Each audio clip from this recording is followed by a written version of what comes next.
प्रधानमंत्री national apprenticeship मेला था जिसको आईटीआई सोलन में आयोजित किया गया। और ये जो मेला है ये Solan industry association industry cluster है, उसके थ्रू आईटीआई के साथ मिलकर जो है तो इसको किया गया।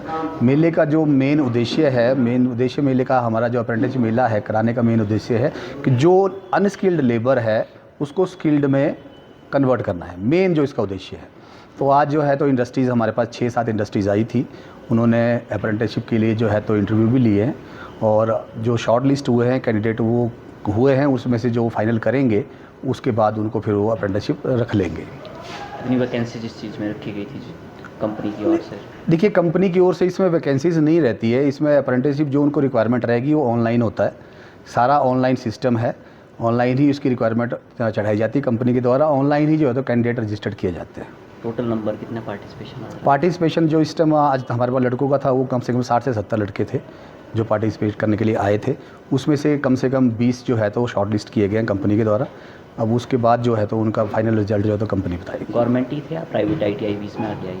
नहीं, प्राइवेट आईटीआई भी थे, हमारे पास चांशल आईटीआई है वो आए थे, उसके स्टूडेंट थे, साथ में वर्टेक्स से भी थे, बाकी जो सरकारी हमारी सोलन की आईटीआई है उसके कैंडिडेट भी थे। क्या सिर्फ लड़के इसमें इन्वॉल्व हो सकते हैं या लड़कियां भी? नहीं, ऐसा कुछ नहीं है, लड़के लड़कियां जो भी आईटीआई, और कहने का मतलब आईटीआई जरूरी नहीं है, अगर कोई 5वीं पास, 8वीं पास, 10वीं पास या 12वीं पास भी है वो भी एज ए अप्रेंटिस अपने आप को रजिस्टर कर सकता है, उसको भी अप्रेंटिस हम कंपनी रख सकती है। फ़ायदा क्या होगा इसका? फ़ायदा देखिए, सबसे बड़ी प्रॉब्लम तो ये है कि इंडस्ट्री में अगर कोई बंदा रखता है किसी को तो वो अनस्किल्ड होता है, जैसे 5वीं पास होके आ गया या 8वीं फेल है या 10वीं पास है, उसको नौकरी करनी है तो उसके पास स्किल तो कोई नहीं होती, अनस्किल्ड होता है उस टाइम।